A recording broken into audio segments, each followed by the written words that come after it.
दुनिया भर के बाजारों से शुरुआत करने के लिए हैं कमजोरी का संकेत, लेकिन एसजीएक्स निफ्टी की दमदार उछाल के साथ शुरुआत करने के हैं आसार।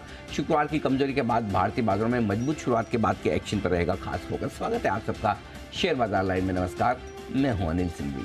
नमस्कार, मैं हूं दीपांशु भंडारी। एक्शन होने वाला है पूरा स्क्रीन पर, एक्शन पैक्ड हफ्ता है, डेटा आने वाला है, नतीजों का सीजन शुरू हो रहा है, तो बाजार पर तो हमें पूरा फोकस करना ही है। पहले आज के लिए बताएं सर क्या है? बिल्कुल दीप, बड़ा हफ्ता है जहां पहली तिमाही के नतीजों के सीजन की होगी शुरुआत। आइए उससे पहले देख लेते हैं किस तरह के संकेत आपको मिलते हुए दिख रहे हैं। लगातार तीसरे दिन कमजोरी रही अमेरिकी बाजारों में, लगभग 200 अंक घटाए डाउ और नैस्डैक भी दिन के निचले स्तरों पर जाकर हुआ है बंद। लेकिन एक बड़ी खबर भारतीय बाजारों के लिए, जिसमें एचडीएफसी बैंक एमएससीआई में होगा शामिल। ये एक बड़ा पॉजिटिव फिर से, वैसे तो सबको पता था लेकिन फिर भी अब फाइनली आ चुका है। यहाँ पर आरएएल और जेएसएफएल डीमर्जर की रिकॉर्ड डेट तय हो चुकी है।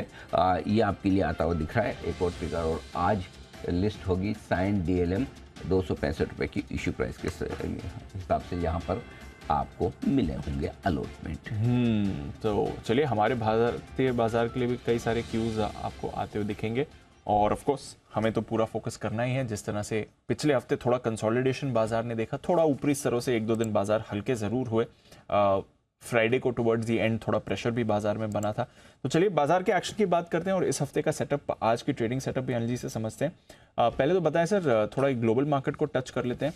वैसे तो फ्राइडे को लगातार तीसरे दिन अमेरिकी बाजार गिरे हैं, बट ऐसा कुछ क्या हो गया सर पिछले हफ्ते फ्राइडे के दिन जो 2% की वीकली गिरावट है डाउ पर, 1% एसएनपी पर, क्या चल रहा है सर ये? वैसे इंटरेस्टिंग थे अमेरिका के बाजार शुक्रवार को। अगर देखें दीप, तो शुक्रवार के पहले कुछ डेटा पर नजर डालते हैं जो काम के हैं, मार्केट के भी और इकोनॉमी के भी।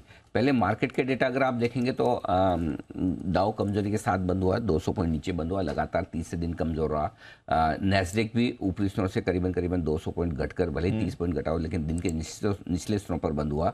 और दिन के दोनों ही इंडेक्स दिन के निचले स्तरों पर बंद हुए। लेकिन इसके विपरीत रसेल 2000 देखिए, जो ब्रॉडर मार्केट का वहाँ पर इंडेक्स है, वो 1% से ज़्यादा की तेजी के साथ बंद हुआ। तो ये बिल्कुल कमोबेश वैसे ही माहौल चल रहा है जैसा एक ज़माने में हमारे यहाँ था कि हमारे निफ्टी, बैंक निफ्टी, सेंसेक्स में ज़्यादा तेजी नहीं, लेकिन ब्रॉडर मार्केट में mid cap small cap share कल 1.25% ऊपर शुक्रवार को बंद हुआ है। यानी कि ब्रॉडर मार्केट में शायद कहीं खास कमजोरी का संकेत नहीं था, ये बाजार का हाल है। लेकिन पिछला हफ्ता वैसे ओवरऑल अमेरिकी बाजारों के लिए कमजोरी वाला रहा और खराब वाला ही रहा। तो ये एक तरह से थोड़ा सा नेगेटिव आपके लिए है। अब आइए दूसरे डेटा जो आए वो काम के क्या हैं। एक तो जो महंगाई के डेटा आज ही आ रहे हैं अमेरिका में, कल आएंगे, यानी हमारे यहाँ परसों का इम्पैक्ट होगा। कल महंगाई के डेटा आएंगे, वो इंपॉर्टेंट। उस पर बात करें उससे पहले दो डेटा है, एक तो नई नौकरियां लगने के और एक बेरोजगारी के। तो नई नौकरियों वाले जो डेटा है, उम्मीद थी 2,40,000 नौकरियां लगी 2,10,000, यानी कि उम्मीद से 30,000 नौकरियां कम लगी। इसका मतलब ये कि अर्थव्यवस्था में धीमापन का संकेत है, जिसे एक अच्छा संकेत आप मान सकते हैं। लेकिन इसके विपरीत जो बेरोजगारी के आंकड़े हैं वो ज़्यादा घटे नहीं। बेरोजगारी की दर 3.7% थी और घटकर 3.6%, यानी कि बेरोजगार भी कम हुई है। हाँ, इंटरेस्टिंग चीज़ है, नई नौकरियां भी कम लग रही है और बेरोजगार भी कम हो रहे हैं। ये कैसे समझना है? अब ये पता नहीं, दोनों तरह के दोनों ही डेटा अलग अलग दिशा में आते हैं। नई नौकरियां भी कम है और बेरोजगार भी कम है। Correct sir. सो इसे आप कुछ और डेटा देखिए, पढ़िए। इन डेटा के बीच में एक इंटरेस्टिंग डेटा है जो आता हुआ दिखा कि डॉलर इंडेक्स तेजी से घटकर 102 के आसपास आया था वीकेंड पर, अभी थोड़ा फिर से बढ़ने की कोशिश कर रहा है। सो मेरे ख्याल से आज जो एशियाई बाजारों में हल्की फुल्की रिकवरी आपको दिख रही है। ज़्यादातर एशियाई बाजार, आपको निक्केई को छोड़ दीजिए, बड़े बाजार में निक्केई पौंड से 1% कमज़ोर है।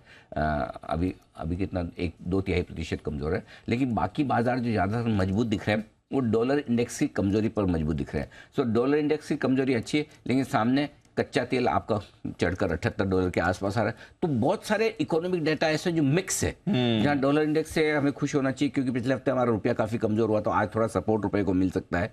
लेकिन सामने कच्चा तेल आपका बढ़ गया, इधर बेरोजगारी कम आई तो नई नौकरियां भी कम हैं। ठीक है, इधर डाउ नैस्डैक डे लो पर बंद हो रहे हैं, तो रसेल 2000 डे हाई पर 1.25% बंद हो रहा है। सो अमेरिका के मार्केट थोड़े से कंफ्यूज है, डेटा अलग तरीके है। सो आराम से शांति से देखें, वेट एंड वॉच वाली सिचुएशन में रखें। मेरा शुक्रवार को भी यही मानना था, अभी भी यही मानना है कि 300, 400, 500, 600 पॉइंट की और कमजोरी हो सकती है, इसमें 200, 300 पॉइंट कल हो गए, तो 200-300 पॉइंट से ज़्यादा की रिस्क अमेरिकी बाजारों में दिखती नहीं दीप मुझे। सो अगर आज एक कमजोरी भरा सेशन हो तो काफ़ी हद तक अमेरिकी बाजार अपने अच्छे सपोर्ट लेवल के आसपास पहुंच जाएंगे। सो आई थिंक ये सारे संकेत है अमेरिका के, और आज भी डाउ फ्यूचर्स आप देखें तो लाल निशान में, कोई बड़ी गिरावट नहीं है लेकिन मजबूत भी नहीं है। तो थोड़ा सा मुझे लगता है अमेरिकी बाजार रुके हुए ठहरे हुए, कुछ नए या बड़े ट्रिगर की तलाश में, जो शायद महंगाई के डेटा से आएगा। जो कल महंगाई के आंकड़े आने वाले हैं वो बहुत इंटरेस्टिंग है। अब महंगाई का आंकड़ा पिछले महीने जो आया था वो 5% का था, इस महीने जो आएगा सीधा 3.1%, लगभग 2% महंगाई बेस इफेक्ट की वजह से सीधा महंगाई आपकी 3% घट कर आएगी। वैसे फेड का जो टारगेट है 2% का, सो कायदे से देखा जाए तो जब 2% का टारगेट है 3% पर आ जाए, एक ही महीने में आपकी महंगाई लगभग 2% घट जाए, तो फेड को फिर ब्याज दरें बढ़ानी क्यों है? अब तो रुकना चाहिए, अब तो रुकना चाहिए, लेकिन वो बेस इफेक्ट का असर धीमे धीमे जाता हुआ नजर आएगा और अगले महीने से फिर से महंगाई के आंकड़े आपको बढ़कर आते हुए दिखेंगे। सो उस लिहाज से मुझे लगता है कि अमेरिकी बाजार कहीं न कहीं अपने आप को तैयार कर रहे हैं 2 रेट हाइक के लिए। एक तो निश्चित ही हो चुका है कि जुलाई महीने वाली जो आनी है वो तो पक्का ही है, उसमें तो आप कुछ नहीं कर सकते। आगे की देखते हैं क्या कुछ होता है। सो ये सारे संकेत अमेरिका के हैं जो बड़े मिले जुले, लेकिन मुझे लगता है जो बड़ा ट्रिगर बनेगा अमेरिका में वो कल देर रात आने वाले महंगाई के आंकड़े से बनेगा, और जिसका असर परसों पड़ता हुआ दिखेगा। और मुझे लगता है कि अगर उससे पहले बाजार कमजोर रहे तो बहुत अच्छी बात है, ताकि आपको हल्के बाजारों में वापस ऊपर आने का मौका मिले। और कमोवेश मुझे लगता है अमेरिका वैसे ही ट्रेंड दिखाने की कोशिश कर रहा है। हो सकता है महंगाई के आंकड़ों में जाने के पहले थोड़ा और 300-400 पॉइंट अगर डाउ घट जाए तो ये डाउ के लिए और बाकी दुनिया भर के बाजारों के लिए और हमारे लिए अच्छा होगा। अच्छे संकेत होगा, क्योंकि आप हल्के बाजार, कमजोर बाजार और उसके बाद महंगाई के आंकड़े ठीक आ जाए तो आपके लिए बढ़ने की गुंजाइश बढ़िया बनेगी। चलिए, सो मैं पॉजिटिव, थोड़ा अगर और नीचे आ गया अमेरिका तो मैं पॉजिटिव हूँ, फिर उसमें थोड़ा और अगर हल्के हो गए। ठीक है सर, वैसे नीचे आने की बात करें तो हमारे बाजार में भी फ्राइडे को हमने देखा थोड़ा साइजेबल करेक्शन आया, काफी लंबे समय बाद एक ठीक ठाक गिरावट आई, बीच में रिकवर हुए थे, उसके बाद towards the end of trade जो गिरकर डेज लो पर बंद हुए, ये कैसे समझना है सर? तो हायर मतलब लाइफ टाइम हाई के आसपास मार्केट है। दीप शुक्रवार को भी 19,523 का हमने लाइफ हाई बनाया है, करेक्ट। सो थोड़ी बहुत प्रॉफिट बुकिंग कहीं कहीं किसी लेवल से तो आएगी, आनी भी चाहिए, गलत नहीं है, और स्पेशली तब जब आपको ग्लोबल सपोर्ट नहीं है। दूसरा ये कि आपकी एफआईएस की इंडेक्स लॉन्ग पोजीशन 73% के आसपास पहुंच गई, जो कि एकदम हायर साइड पे है। 9% पे आपको लेने का कॉन्फिडेंस नहीं जब एफआईएस की लॉन्ग पोजीशन एकदम लोएस्ट पे हो, 10% हो, लेकिन 72-73% पे है, तो नेचुरली अब पॉइंट ये है कि वो करेक्शन किस लेवल से और किस समय देता है वो अंदाज लगाना मुश्किल है। दूसरा ये कि आपका निफ्टी का पुट कॉल रेशियो 1.48 के आसपास था शुक्रवार को, तो वो भी हायर साइड पर है। सो आई थिंक हायर थोड़े से बाजार हेवी थे और उन हेवी बाजार को थोड़ा हल्का होना ज़रूरी था। सो एक ढंग का हल्का सा रनिंग करेक्शन आया। इस करेक्शन में कंट्रीब्यूशन 2 चीज़ों का है, एक थोड़े कमज़ोर ग्लोबल मार्केट्स और दूसरा थोड़ा एफआईज ने अपना हाथ रोका है, हल्का फुल्का बेचा है, थोड़ा बहुत ज़्यादा नहीं। लोकल फंड तो बेच ही रहे हैं दबाकर, लेकिन खरीद तो रहे हैं अभी भी खरीद रहे, कैश में खरीदा है 790 करोड़ का। लेकिन फ्यूचर्स के नंबर देखेंगे तो दीप थोड़ा डर लगेगा।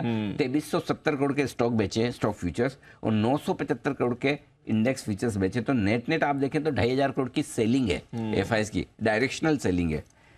ऑप्शंस में वॉल्यूम क्या होने, इंडेक्स ऑप्शन का वॉल्यूम देखा है आपने? 32,500 करोड़ के इंडेक्स ऑप्शंस खरीदे गए हैं फ्राइडे को।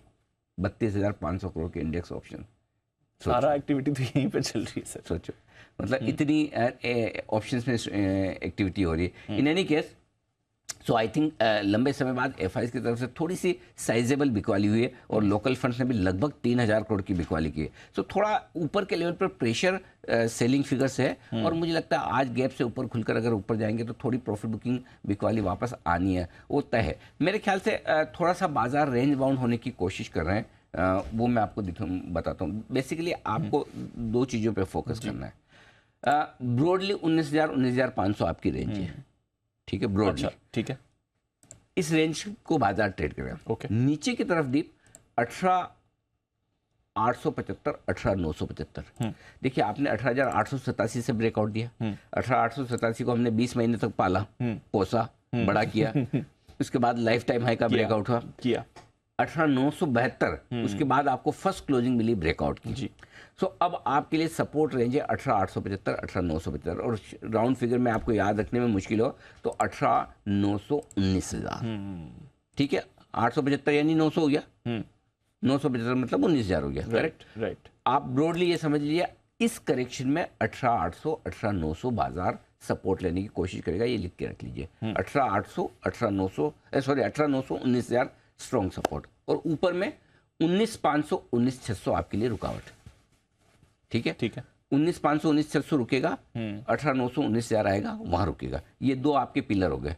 500 पॉइंट की रेंज है, 100 पॉइंट और गिन लीजिए। ठीक है। 19,000 19,500 की रेंज है, 100 पॉइंट दोनों तरफ गिन लीजिए। क्लियर है, इस रेंज को आपको ट्रेड करना है। ठीक है। बैंक निफ्टी नीचे में 44,400 44,500 और ऊपर में 45,400 45,500। ठीक है। ब्रॉडली 44,500 45,500 की रेंज है। इसको आपको थोड़ा टाइम पास करना है, ट्रेड करना है।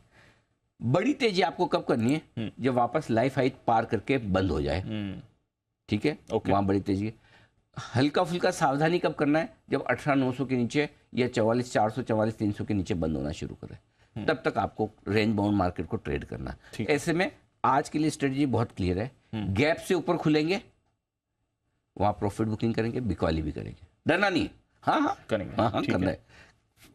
आपको शुक्रवार को भी दिया था कि ऊपर में बेचिए, कोई दिक्कत नहीं। आज भी बोल रहा हूँ ऊपर में बेचिए, ऊपर में बेचिए। हाँ ऊपर में बेचिए। वापस नीचे अगर फ्लैट खुला नीचे आए तो पहले सपोर्ट लेवल पे आएंगे, वहां खरीदारी करेंगे। सो अपने जो मार्केट का ट्रेंड है उसके आज देखिए घटने के लिए आपके पास क्या है? ग्लोबल सपोर्ट नहीं है, डाउ नीचे और डाउ फ्यूचर्स भी नीचे, राइट। करेक्ट। घटने के लिए क्या है? एफआईएस की एफएनओ में दमदार बिकवाली है, कैश में छोटी खरीदारी के एफएनओ और लोकल फंड्स की बिकवाली। दो नेगेटिव हो गए आपके पास। नेगेटिव हो गए, करेक्ट सर। पॉजिटिव साइड पे क्या है? पॉजिटिव साइड पे एचडीएफसी बैंक एमएससीआई में आ रहा है, थोड़ी बाइंग आएगी। रिलायंस को लेके जो खबरें आ रही है कि रिलायंस का ये डीमर्जर वाली जो खबर है, जियो फाइनेंशियल सर्विसेज का डीमर्जर है, प्लस वो रिलायंस रिटेल के शेयरों को वापस खरीदने करने का, अब वो उसमें अनलिस्टेड स्टॉक है, बहुत सारे शेयर होल्डर परेशान है, क्या वैल्यूएशन है क्या नहीं है वो। लेकिन अगर रिलायंस इंडस्ट्रीज के मेन इंडस्ट्री के शेयर होल्डर्स के लिहाज से देखे और अगर लोगों को लगता है कम वैल्यूएशन पे वापस शेयर परचेज कर रहे हैं, तो मेन इंडस्ट्री के शेयर होल्डर के लिए तो पॉजिटिव है। Correct sir, correct. जो इंडस्ट्री के शेयर होल्डर, सो अब वो वैल्यूएशन क्या सही है क्या गलत है उस पर डिबेट हो सकती है। सो आई थिंक दो हैवी वेट ऐसे हैं जिनके लिए आपके पास अच्छी खबर है। गॉट इट, है ना। रिलायंस और एचडीएफसी बैंक। अगर एचडीएफसी बैंक और रिलायंस नहीं घटते हैं, number 1 market cap, number 2 market cap जो हो जाएगा, करेक्ट, तो मार्केट घटेगा कैसे? करेक्ट। तीसरा आपका टीसीएस, जिसके रिजल्ट इस हफ्ते आने वाले हैं, तो रिजल्ट के पहले टीसीएस बहुत घट जाएगा या बहुत बढ़ जाएगा कहना मुश्किल है। सो आई थिंक टीसीएस आपका न्यूट्रल से अगर पॉजिटिव हो या न्यूट्रल भी रहे, तब भी आपके लिए रिलायंस और एचडीएफसी बैंक अगर ना घटने दे तो इंडेक्स में आपके लिए रिस्क नीचे की लिमिटेड है। Correct sir. So I think Nifty तो क्लियर है कि बहुत ज्यादा शायद ना घटे, लेकिन बैंक निफ्टी देखना होगा दोनों तरफ का क्या हो सकता है, क्योंकि बैंक निफ्टी में भी कायदे से एचडीएफसी बैंक में अगर खरीदारी होगी तो बैंक निफ्टी भी घटना नहीं चाहिए। सो आई थिंक अगर एचडीएक्स निफ्टी आपको ऊपर दिख रहा है तो उसके दो कारण है। एक, थोड़ा बहुत एशिया में खराब माहौल नहीं है, निक्केई को छोड़ के बाकी बाजार है निशान में, और डॉलर इंडेक्स जो नीचे आया उसकी वजह से थोड़ा सा माहौल ठीक है। दूसरा ये लोकल फैक्टर्स में रिलायंस एचडीएफसी जैसे दिग्गजों से थोड़ा सपोर्ट मिल सकता है, इसलिए शायद एसजीएक्स आपका गिफ्ट निफ्टी, एसजीएक्स की आदत पड़ी हुई है अपनी गिफ्टी, इसलिए ऊपर ट्रेड करता हो। सो आज के सेशन के लिए आपके पास बहुत सारे संकेत ऐसे हैं जो मिले जुले हैं, कुछ अच्छे कुछ खराब, कुछ अच्छे कुछ खराब। अब जब कुछ अच्छे कुछ खराब तो आपको कंफ्यूजन नहीं करना है, नहीं तो लोगों अब मैं क्या करूं, मैं तो कंफ्यूज हो गया, अब अच्छे भी हैं खराब भी है, रणनीति जी भी हर अच्छे के सामने एक खराब बोल रहे हैं, है ना। सो ऐसे में इसका फायदा, संकेत कैसे भी हो फायदा उठाना आना चाहिए। फायदा कैसे उठाएंगे? गैप से खुल रहे हैं ऊपर, आने दीजिए ऊपर की रेंज में बताऊंगा, वहां पर आपको शॉर्ट करना है। फ्लैट खुले नीचे आए तो आने दीजिए, सपोर्ट रेंज में वहां पर लेना है। सो आज हम कंसोलिडेशन और टाइम पास वाला जो मार्केट बनेगा एक रेंज में, उस रेंज में कैसे ट्रेड करना है कॉन्ट्रा, उस पर स्ट्रेटजी बनाने जा रहे हैं। ठीक है सर, तो चलिए फिर सेटअप समझते हैं आज का। सेटअप ग्लोबल एफआईस डीआईस, 3 संकेत आज नेगेटिव, लंबे समय बाद 3 संकेत नेगेटिव मिले हैं। एफएनओ बड़े लंबे समय बाद पॉजिटिव है, और ये बड़ा इंटरेस्टिंग है। एक हाँ ये बताना रह गया, मैं पॉजिटिव में बात करते हैं। निफ्टी का पुट कॉल रेशियो दी 0.89, 1.48 से 0.8 है, कितना 60 बेसिस पॉइंट एक ही बार में पुट कॉल रेशियो घट गया। इतना मतलब स्विंग होता है, आप सोचिए। तो कुछ हद तक निफ्टी और बैंक निफ्टी तो 0.75 ओवरसोल्ड होने के नजदीक आ गए। सो गैप से नीचे खुलेंगे अगर, तो आपको तुरंत सपोर्ट मिल जाएगा। ऊपर खुले थोड़ी बहुत शॉर्ट कवरिंग आकर नीचे आ जाएगा। सो ये क्लियर कट आपको, ये इसलिए वायदा कारोबार के संकेत मैं हमेशा न्यूट्रल लिखता हूँ, बड़े समय बाद मैंने पॉजिटिव लिखा। ठीक है, सेंटिमेंट पॉजिटिव से न्यूट्रल हुआ है और ट्रेंड अभी भी पॉजिटिव है, अभी भी पॉजिटिव है। ठीक है सर। 19,200 19,235 आज का पहला सपोर्ट जोन है जो आसानी से टूटना नहीं चाहिए। और स्पेशली अगर रिलायंस, टीसीएस और एचडीएफसी बैंक डिसाइड कर ले कि हमें नीचे नहीं जाना, तो बाकी जिसको जाना है जाए, निफ्टी नहीं जाएगा। निफ्टी नहीं जाएगा, तो निफ्टी के लिए बड़ा मजबूत सपोर्ट है। और ये तोड़ना भी नीचे, क्योंकि 19,190 के नीचे थोड़ा रिस्क बढ़ जाती है दीप, क्योंकि उसके बाद सीधा सपोर्ट अब आप देखिए कहाँ पे आ रहा है। 200 पॉइंट पहले कोई ढंग का सपोर्ट नहीं है, 18,975 19,025 सीधा 200 पॉइंट नीचे सपोर्ट आता है। इसलिए मैं नहीं चाहता कि 19,175 के नीचे ज़्यादा ट्रेड करे। ऊपर 19,375 19,425 पहली रुकावट की जगह, जहां पर हम खुलकर देखेंगे ताकत और कितनी है। तीनों अगर दिग्गज बढ़े तो फिर 19,475 19,525 के आसपास पहुंचेंगे और वहां पर आपको प्रॉफिट बुकिंग करनी चाहिए। ठीक है सर, गॉट इट। चलिए बैंक निफ्टी पे। बैंक निफ्टी नीचे का सपोर्ट जो है पहला इमीडिएटली बहुत नज़दीक का 44,750 44,850 की रेंज में है। इसके ठीक नीचे 44,400 44,525, ये 44,450 जो मैंने लिखा है इसको 44,400 44,525 कर दे, तो ये नीचे के लिए आपके पास स्ट्रॉन्ग बाय जोन है। ऊपर 44,750 44,850 और नीचे 44,400 44,525 बैंक निफ्टी के सपोर्ट जोन, ये आपके लिए। ऊपर 45,075 45,225 ये हल्की फुल्की रुकावट की जगह है, पार करके निकली तो 45,300 45,425 वो रेंज है जहाँ पर प्रॉफिट बुकिंग और बिकवाली आने की संभावना है। पुट कॉल रेशियो भी कम हुआ है, एफआईएस की पोजीशन भी कम हुई है। बिल्कुल, एफआईएस की इंडेक्स लॉन्ग पोजीशन 3% घटी 70%, लेकिन अभी भी हायर साइड पे। पुट कॉल रेशियो लाइट है निफ्टी बैंक निफ्टी दोनों का, और विक्स भी 3% घटा है। ठीक है सर, बताएं फिर मौजूदा स्टॉप लॉसेस। देखिए वैसे देखा जाए दीप तो स्टॉप लॉस दूर आता है 18,975 का, 19,000 के नीचे, लेकिन इतना दूर का मुझे 300 पॉइंट नीचे का स्टॉप लॉस देना नहीं। तो इंट्राडे जो डे ट्रेडर्स हैं, जो शॉर्ट टर्म ट्रेडर्स हैं, वो कल शुक्रवार का लो 19,300 है, उससे थोड़ा सा नीचे 19,275 का स्टॉप लॉस रख लें, क्योंकि बाद में विजिबल सपोर्ट नहीं है जी। थोड़ा दूर आता है 19,200 आता है। सो या तो आप 19,200 रख लो या 19,275, तो मेरा ये मानना 19,275 ही रख लिया जाए, क्योंकि फालतू का रिस्क रखे। इंट्राडे क्लोजिंग दोनों ही रख लीजिए, छोटा रखिए। ओके। बैंक निफ्टी इंट्राडे और क्लोजिंग दोनों ही 44,750 आपका स्टॉप लॉस होना चाहिए छोटा। जिनको ज़्यादा बड़ा रखना है वो 44,400 का रखे, लेकिन आजकल मैं बड़े स्टॉप लॉस के मूड में हूँ नहीं। करेक्ट, इस बाजार में। हाँ, इस बाजार में। अब आइए शॉर्ट साइड पर। शॉर्ट साइड पे स्टॉप लॉस आपका 19,500 के ऊपर बनता है, 525 का आपने हाई बनाया तो 19,550 आपका इंट्राडे और क्लोजिंग हो गया स्टॉप लॉस। और बैंक निफ्टी का 45,000 के ऊपर आप अगर वापस से निकलते हैं, 45,350 का हाई है, तो क्लोजिंग बेसिस पे स्टॉप लॉस आपका 45,350 है। और इंट्राडे बेसिस पे अगर शुक्रवार का हाई हम पार करते हैं जो 45,225 के आसपास का है, तो ये आप शॉर्ट काट ले यहाँ से 300 पॉइंट। दोनों तरफ स्टॉप लॉस छोटे दिए हैं, लॉन्ग में भी और शॉर्ट में भी। ठीक है सर, नई पोजीशंस में क्या करेंगे आज फिर? बेचना है, चूंकि गैप से ऊपर खुल रहा है, इसलिए मैंने पहले बेचने की स्ट्रेटेजी दी है कि अगर ऊपर मिल रहा है तो पहले बेचा जाए। कहाँ बेचना है? 19,390 से 19,500 19,375 400 के आसपास से मूड बनाना शुरू करें कि यहीं बेचना चाहिए, थोड़ा और इंतजार करें। कहाँ बेचना है वो आप मूड बनाइए अपने हिसाब से, लेकिन बेचना है वहाँ से 500 के आसपास तक जितना बेचेंगे, या दो टुकड़ों में बेच दे। 375 400 पे एक बार बेचे, 500 पे एक बार, ठीक है, दो टुकड़ों में बेचिए। 550 का स्टॉप लॉस होगा, ठीक है। टारगेट जो बनेंगे 19,350 19,325 और 300, तीन छोटे टारगेट है। 235 और 200 फाइनल टारगेट है। 5 ही टारगेट, ज़्यादा लंबे नहीं रखे, बस काफ़ी है, ठीक है। जो लोग लेना चाहते हैं एग्रेसिव ट्रेडर्स के लिए 19,200 235 रेंज में आपको खरीदना है। स्ट्रिक्ट स्टॉप लॉस 19,150 का होगा, 50 पॉइंट नीचे का। टारगेट 19,300 325 दो छोटे टारगेट है, 375 400 दो मीडियम टारगेट और 425 तक के बड़े टारगेट, ज़्यादा लंबे भी नहीं। 200 पॉइंट की रेंज को ऊपर नीचे आपको ट्रेड करना है, बस इतना ही है। ठीक है सर, गॉट इट।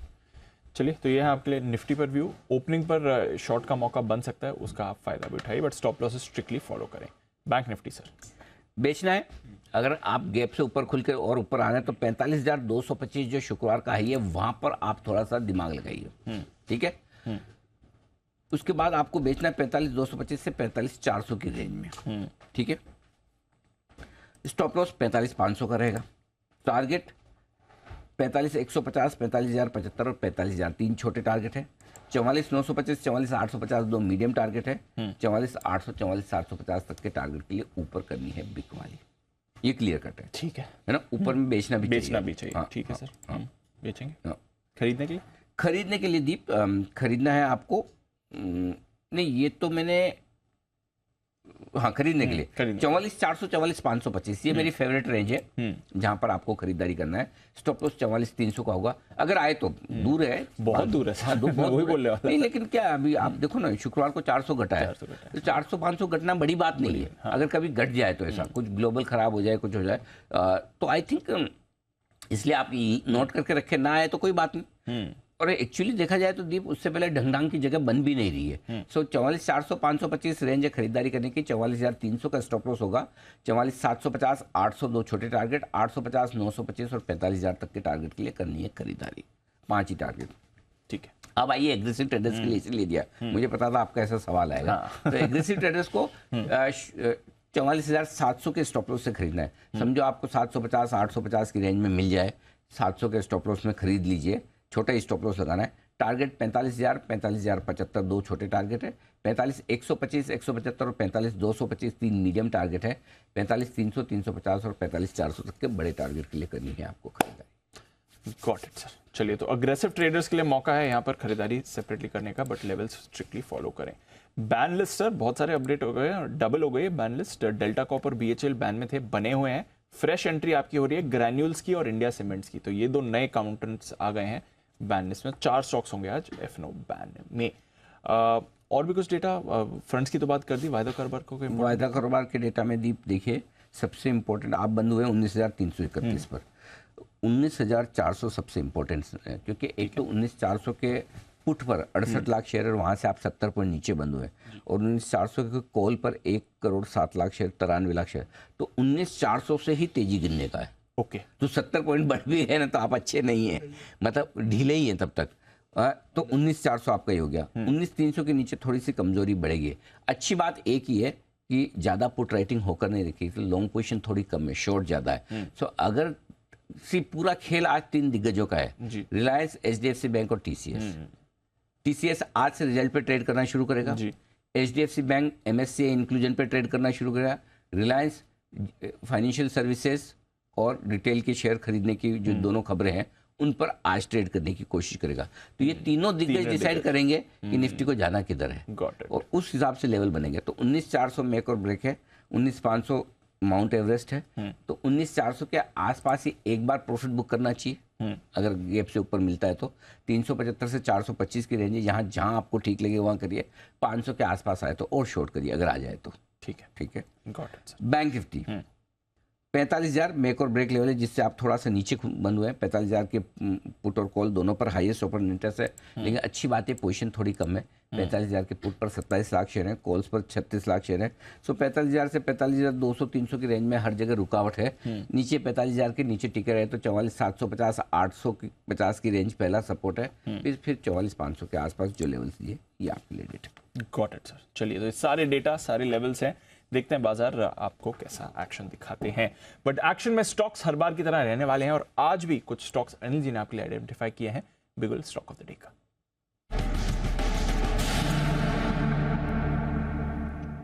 बताएं सर।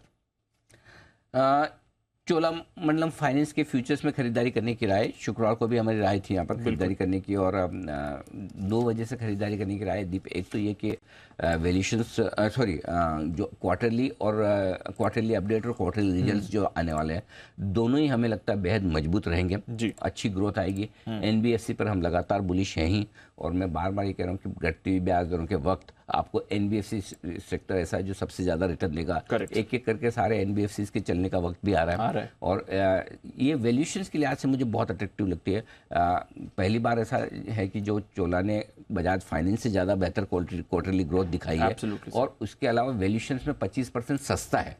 और आज चोला का भी दीप छोटी नहीं रही ना ये कंपनी, 90-95 हज़ार करोड़ का मार्केट कैप है। लोगों को पता भी नहीं है, क्योंकि लोग बहुत ट्रैक नहीं कर 90-95 यानी कि $10 बिलियन के ऊपर मार्केट कैप निकलने के बाद बहुत सारे ऐसे विदेशी फंड है जिनके रडार पे आते हैं। उनका बेंचमार्क होता है ना कि हम $10 बिलियन से नीचे की कंपनी में पैसा नहीं डालेंगे।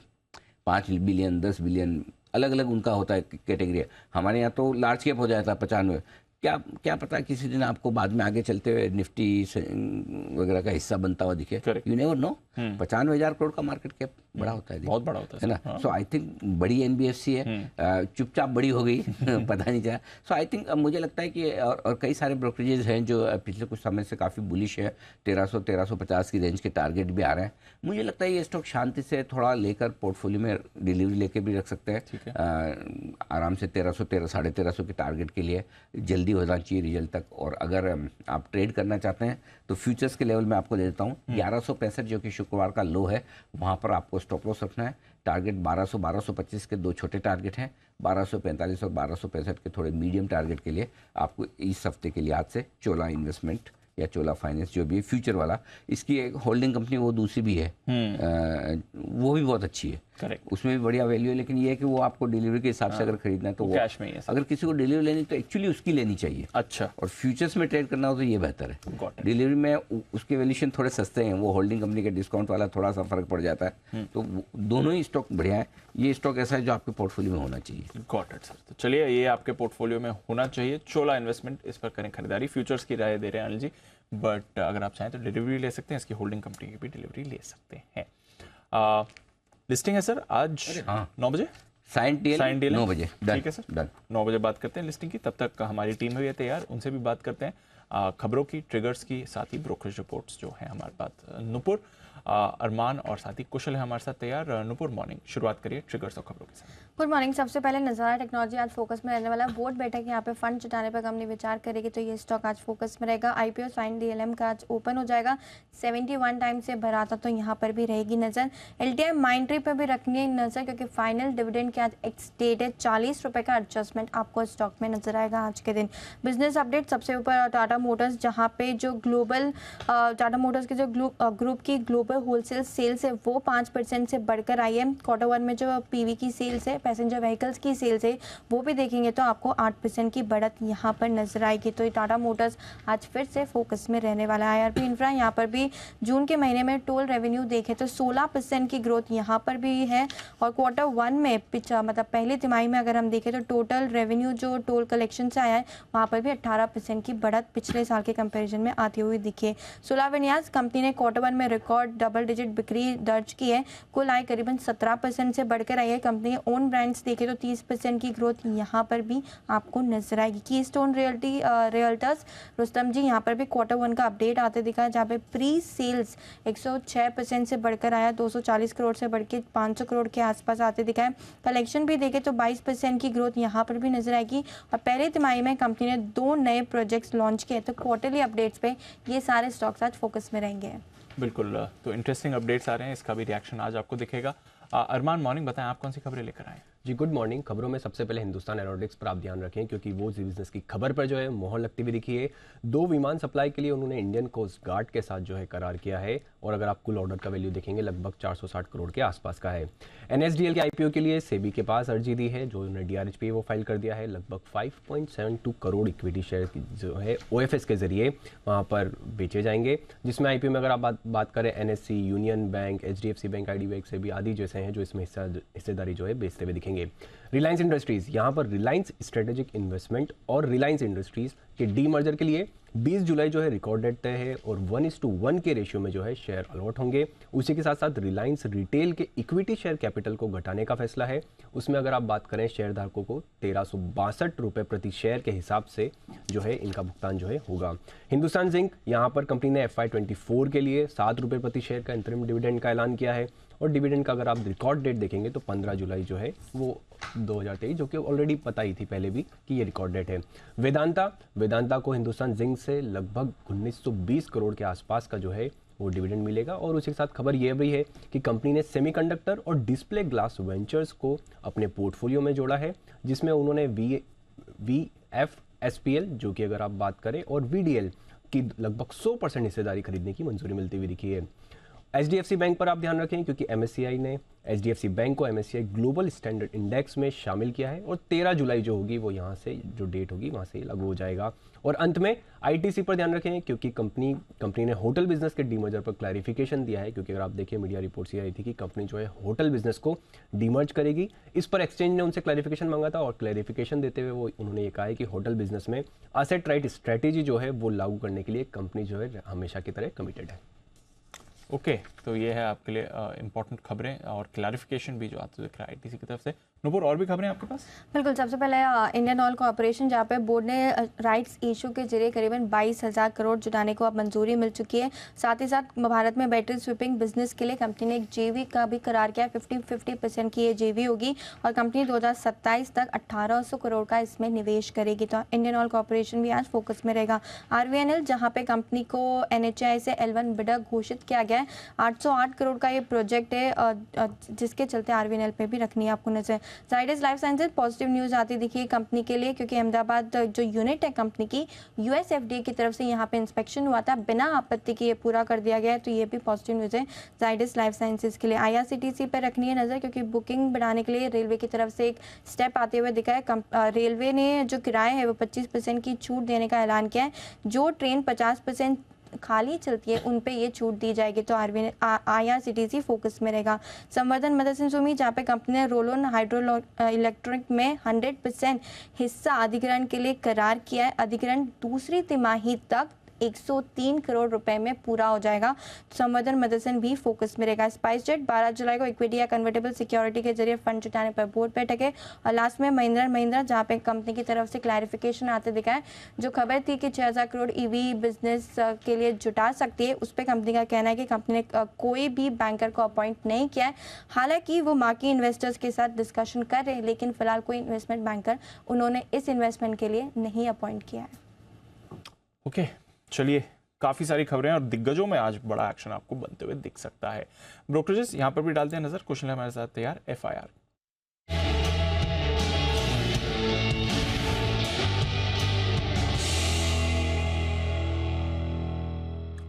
मॉर्निंग कुशल, पहले तो बड़ी रिपोर्ट्स के साथ करिए शुरुआत। मॉर्निंग दीपा, बड़ी रिपोर्ट में रिलायंस इंडस्ट्रीज पर तो आज फोकस रहने वाला ही है, क्योंकि यहाँ पर रिलायंस रिटेल जो नॉन प्रमोटर शेयर होल्डिंग अपने रिड्यूस करने वाले हैं, उसकी वैल्यूएशन के लिहाज से इसको लगाया जा रहा है करीबन $92-96 बिलियन। और यहाँ पर रिलायंस इंडस्ट्रीज का जो 85% हिस्सा है वो करीबन $93 बिलियन की वैल्यूएशन ये लगाकर चल रहे हैं। 1362 रुपये प्रति शेयर के हिसाब से ब्रोकरेज हाउस UBS मानकर चल रहा है रिलायंस इंडस्ट्रीज पर कि 54 से 60% के प्रीमियम जो है ये देख रहे हैं, जिस तरह से इंडिपेंडेंट वैल्यूअर्स की तरफ से ये आंकड़ा आता हुआ दिख रहा है। तो खरीदारी की राय बरकरार रखते हुए 3,000 रुपए के टारगेट्स ये देते हुए दिख रहे हैं। JP मॉर्गन भी ओवरवेट रेटिंग बरकरार रखी है इन्होंने और 2960 रुपए के टारगेट्स ये भी यहाँ पर दे रहे हैं। टाटा मोटर्स, जिस तरह से JLR के होलसेल बिक्री आंकड़े आते हुए दिखे थे, उसके बाद खरीदारी की राय इन्होंने दिया है। 690 रुपए के टारगेट्स दे रहे हैं, जो 30% होलसेल वॉल्यूम्स में इंप्रूवमेंट होती हुई दिखी है। और साथ ही मैनेजमेंट एक्सपेक्ट कर रहा है कि आगे चलकर मजबूत FCF जनरेशन यानी कि फ्री कैश फ्लो जनरेशन होता हुआ दिखेगा। यही नहीं, JP मॉर्गन न्यूट्रल की रेटिंग बरकरार रखते हुए इन्होंने लक्ष्य बढ़ाए हैं 455 से 540 और 600 से 670 गोल्डमैन सैक्स बढ़ाते हुए दिख रहे हैं टाटा मोटर्स पर।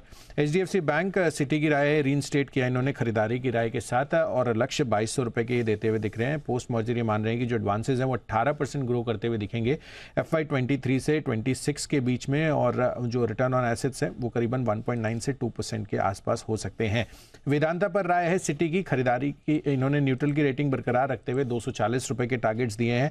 और ये जो सेमीकंडक्टर पर न्यूज़ आती हुई दिख रही है, ये मानकर चल रहे हैं कि आगे चलकर क्या प्रपोज्ड कैपेक्स होगा उस पर क्लैरिटी अभी आनी बाकी है, तो वो देखना है। और साथ ही जो बिजनेस मॉडल, जो अर्निंग पोटेंशियल है, उस पर भी कंपनी अगर फर्दर सफाई देती है तो ये रिवाइज करते हुए दिख सकते हैं इसको। तो ये सारी बड़ी ब्रोकरेज हाउसेस पर रिपोर्ट है। ओके, तो ये तो रही बड़ी रिपोर्ट्स। और भी कुछ रिपोर्ट्स हैं? बिल्कुल, तो और रिपोर्ट्स में सबसे पहले तो ICICI प्रूडेंशियल, इस पर फोकस करिए। जेफरीज की राय आती हुई दिख रही है, खरीदारी की राय इन्होंने बरकरार रखा है, लेकिन लक्ष्य 640 से सीधे बढ़ाकर 700 रुपए कर दिए हैं। जून 2023 के जो प्रीमियम ग्रोथ आती हुई दिखी है 12% पर, वो 13 महीनों की हाईएस्ट स्तर पर पहुंचती हुई दिख रही है। साथ ही मैक्वेरी की राय है यूनाइटेड स्पिरिट्स पर, ये मान रहे हैं कर्नाटका में जो टैक्स हाइक किया गया है वो इनकी ग्रोथ पर असर डाल सकता है। अंडर परफॉर्म की रेटिंग बरकरार रखते हुए 700 रुपए के टारगेट्स दे रहे हैं। टाइटन पर मॉर्गन स्टैनले ने डाउनग्रेड कर दिया है, ओवरवेट से इक्वल रेटिंग, और लक्ष्य 3207 रुपए के देते हुए दिख रहे हैं। बोल रहे हैं कि यहाँ पर आगे चलकर जो हाई गोल्ड प्राइसेस है वो हो सकता है कि डिस्क्रिशनरी कंजम्पशन पर इंपैक्ट करता हुआ दिखे और बिजनेस ग्रोथ मोमेंटम आगे चलकर थोड़ा सा सुस्त रह सकता है। मैक्वेरी की राय आ रही है आउट परफॉर्म की rating, on the contrary maintain किया इन्होंने आउट परफॉर्म की रेटिंग और लक्ष्य 3300 से बढ़ाकर 3500 रुपए कर दिए हैं। कल्याण ज्वेलर्स पॉजिटिव Q1 अपडेट पर सिटी की राय आ रही रही है। खरीदारी की राय बरकरार रखे हैं, 170 रुपए के टारगेट्स ये देते हुए दिख रहे हैं। नाइका पर मॉर्गन स्टैनली ने ओवरवेट रेटिंग मेंटेन की है, 184 रुपए के टारगेट्स दे रहे हैं, जो मिड 20s में इनकी Q1 रेवेन्यू ग्रोथ का अपडेट आया है, उस चीज़ को ध्यान में रखते हुए ये अपना व्यू बनाते हुए नज़र आ रहे हैं। साथ साथ आपको गोल्डमैन सैक्स पर ध्यान रखना है। इनकी जो इंडियन ऑटो कंपनियों पर काफ़ी सारी रिपोर्ट्स इन्होंने जारी की है, जिसमें बजाज ऑटो पर लक्ष्य न्यूट्रल रखते हुए इन्होंने 4500 से 4900 कर दिया है। महिंद्रा एंड महिंद्रा पर 1530 से बढ़ाकर खरीदारी की राय रखते हुए 1730 रुपए के टारगेट्स किए हैं। 5 डिजिट 10,180 रुपए के टारगेट्स न्यूट्रल रेटिंग के साथ गोल्डमैन सैक्स ने मारुति सुजुकी पर रखा है। आयशर मोटर्स पर हालांकि इन्होंने टारगेट कट किए हैं, 3900 से घटाकर अब ये 3500 रुपए के टारगेट्स देते हुए दिख रहे हैं। हालांकि खरीदारी की राय अभी भी इन्होंने बरकरार रखी है। और अंत में हीरो मोटोकॉर्प, यहाँ पर बिकवाली की राय इन्होंने रखी है गोल्डमैन सैक्स ने, लक्ष्य लेकिन 2200 से बढ़ाकर 2450 रुपए के कर दिए। ओके, तो ये है ढेर सारी रिपोर्ट्स जिन पर रहेगा आज भरपूर एक्शन। और ऑटो स्पेस में दोनों तरह की रिपोर्ट्स आ रही, जहां अपग्रेड्स हैं तो डाउनग्रेड्स भी आते हुए दिख रहे हैं। इन पर फोकस करेगा। फोकस करते हैं, हमारे सारे एक्सपर्ट्स पे तैयार हैं और वक्त है सोमवार की सुबह सुबह पिक ऑफ द वीक का।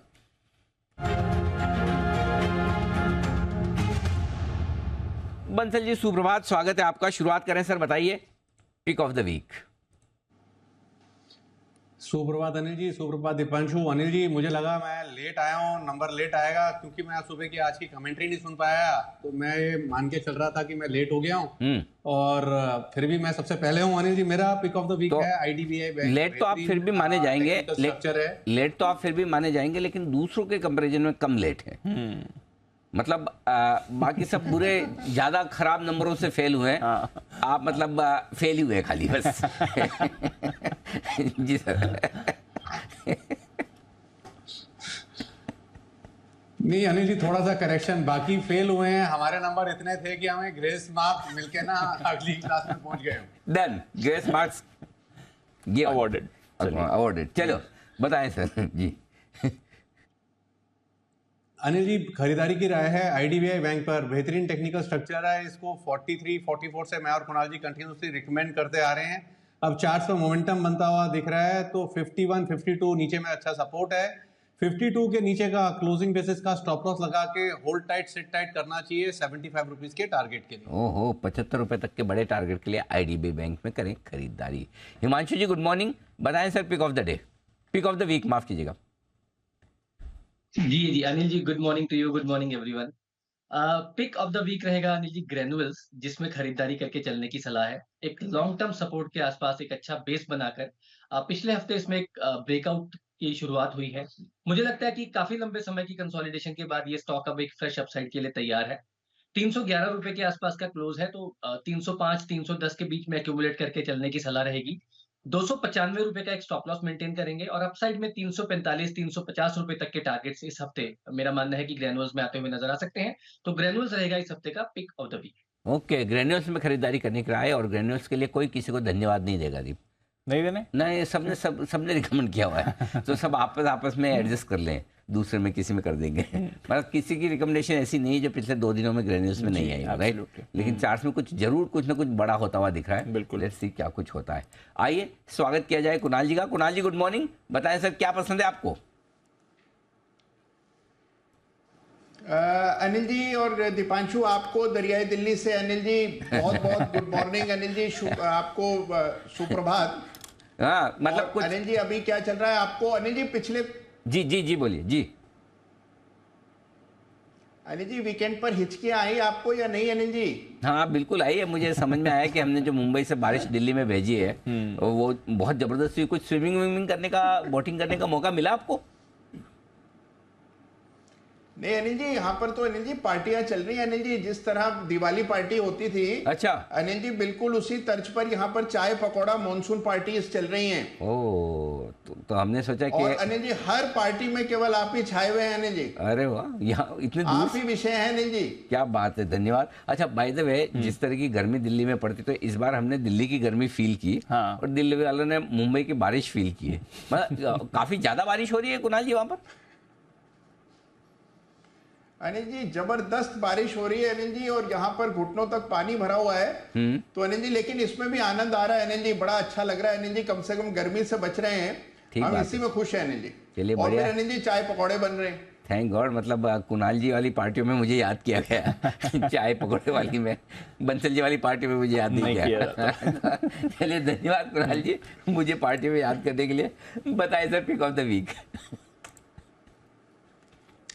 अनिल जी, खरीदना है पीएनबी, जिस पर मैंने और राकेश जी ने शुक्रवार को भी खरीदारी की राय दी थी, और पीएनबी के वीकली चार्ट्स पर अब एक बड़ा ब्रेकआउट हो गया है, उसकी पुष्टि हो चुकी है। 60 रुपए के ऊपर पहली बार बहुत समय बाद बंदी आते हुए दिखी है, तो यहां पर पीएनबी में खरीदारी करें और 1 रुपया नीचे यानी कि 59 रुपए 50 पैसे के आसपास स्टॉप लॉस रखकर पीएनबी खरीदें। पहला टारगेट होगा 63 रुपए का, इवेंचुअल टारगेट 66 रुपए का। खरीदारी की राय है पंजाब नेशनल बैंक के फ्यूचर। पंजाब नेशनल बैंक खरीदारी करने की राय यहाँ पर आपके लिए आती हुई। आइए, मेहुल कोठारी साहब हमारे साथ जुड़ चुके हैं। मेहुल जी, गुड मॉर्निंग। बताएं सर, आपकी पसंद का share. Good morning Anil ji, good morning Deepanshu जी। देखिए, आज का पिक ऑफ द वीक है वो है Latent View Analytics. Latent View Analytics Anil ji हमने लॉन्ग टर्म में भी एसपीएल में कवर किया था। हमारा ओवरऑल टारगेट 460 का है, बट बहुत ही मेजर ब्रेकआउट आया है। यहाँ पर पुल बैक भी देखने को मिला है, तो यहाँ पर शॉर्ट टर्म की अवधि से पिक फॉर द वीक के हिसाब से 350 के स्टॉप लॉस से बाई कर सकते हैं लेटेंट व्यू को। पहला टारगेट हमारा अनिल जी रहेगा 400 रुपए का, और ओवरऑल बड़ा टारगेट जो है 460 का as a long term SPL में जो हमने कवर किया था। तो 400 और 460 के टारगेट के लिए लेटेंट व्यू में निवेश किया जा सकता है। स्टॉप लॉस शॉर्ट टर्म का रहेगा 350 का। ओके, तो ये है आपके लिए लेटेंट व्यू एनालिटिक्स। 400 और 460 के बड़े टारगेट्स के लिए करें खरीदारी। ओके, और भी कई सारे स्टॉक्स हैं जहां पर आपको एक्शन आते दिखेगा। आईआरबी इंफ्रा, यहां पर जून महीने का टोल रेवेन्यू 16% बढ़कर आया है।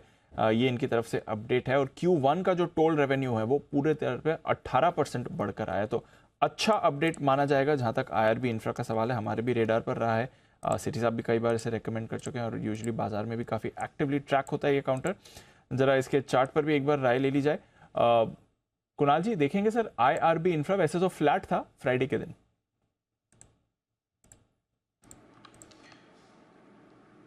दीपांशु, जिस तरह का चार्ट स्ट्रक्चर है, हमने स्टॉक में एक कंसिस्टेंट अंडर परफॉर्मेंस देखी है पिछले कुछ दिनों में, और मुझे लगता है कि अभी फिलहाल के लिए इसमें वेट एंड वॉच करना चाहिए। स्टॉक के जब तक के मेजर लेवल्स को पार नहीं करता और इसमें वापस से रेजिस्टेंस के ऊपर ट्रेड होना नहीं शुरू होता, तब तक मुझे लगता है वेट एंड वॉच करें। डाउनवर्ड प्रेशर बना रहेगा, तो फिलहाल कोई खरीदारी की राय नहीं।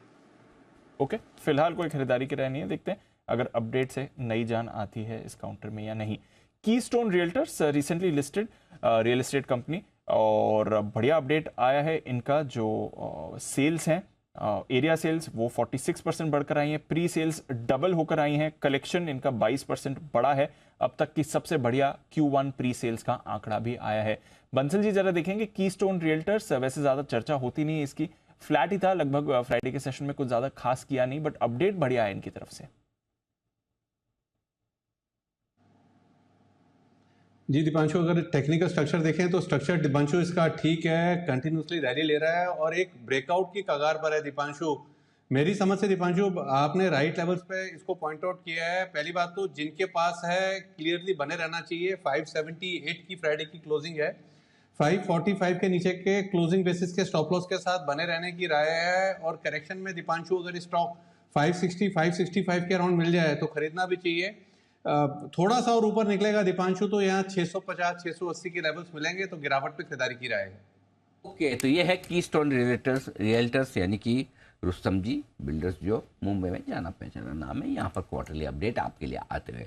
आइए, दो और खास मेहमान हमारे साथ कार्यक्रम में शामिल हो रहे हैं, सुमित जी और जैन साहब, दोनों का भी स्वागत किया जाए। सुमित जी, सुप्रभात। बताएं सर, आपका pick of the week. Good morning Anil ji, good morning Anil ji. Pick of the week के तौर पे मेरे को ऐसा लग रहा है कि एसबीआई को सिलेक्ट करना चाहिए। पीएसयू बैंकिंग स्टॉक्स मजबूत है, पिछले हफ्ते भी पीएसयू बैंकिंग स्टॉक्स के अंदर एक बढ़िया मूव ऊपर की तरफ देखने को मिल रहा था और ये इस वीक कंटिन्यू रहना चाहिए। तो इस हफ्ते के लिए जो स्टॉक को सिलेक्ट कर रहा है वो है एसबीआई। एसबीआई के अंदर 590 588 के लेवल आते हैं तो लोअर लेवल्स पर खरीदारी करें, एग्जिस्टिंग पोजीशंस होल्ड करके चले। नीचे के अंदर जो इसका सपोर्ट है और स्टॉप लॉस बनेगा वो 580 रुपए का बनेगा, और ऊपर के अंदर 610 रुपए से लेके 620 रुपए तक के लेवल एसबीआई में ऊपर की तरफ देखने को मिल सकते हैं, तो खरीदारी करके चलने का सलाह रहेगा एसबीआई में।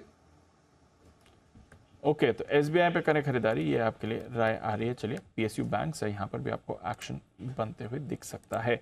HAL हिंदुस्तान एरोनॉटिक्स, हमारी खबर पर मुहर भी लगी है। डॉनियर विमान के लिए सप्लाई के कोस्ट गार्ड के साथ इन्होंने करार किया है। करीब 450 करोड़ रुपए का ये ऑर्डर इनके लिए बनते हुए दिखता है।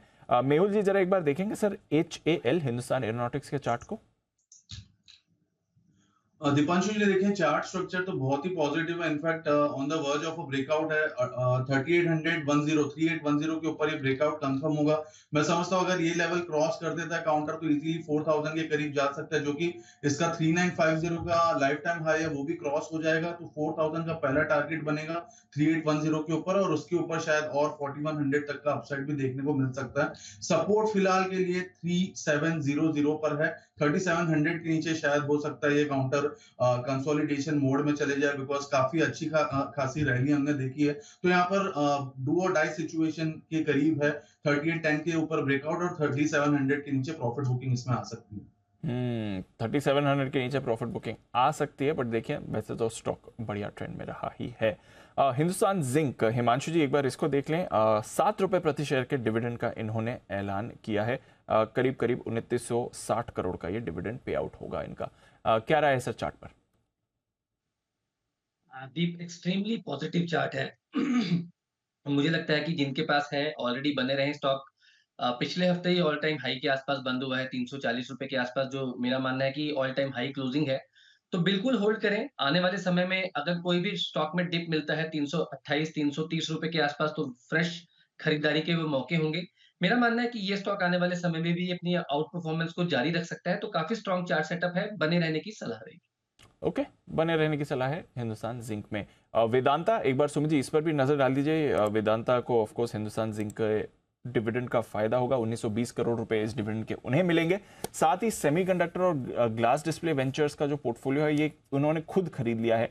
अपनी सब्सिडी को अब अपने मेन कंपनी के साथ ये इनकॉर्पोरेट करने जा रहे हैं। सेमीकंडक्टर का कारोबार भी अब वेदांता के अंडर आ जाएगा बेसिकली।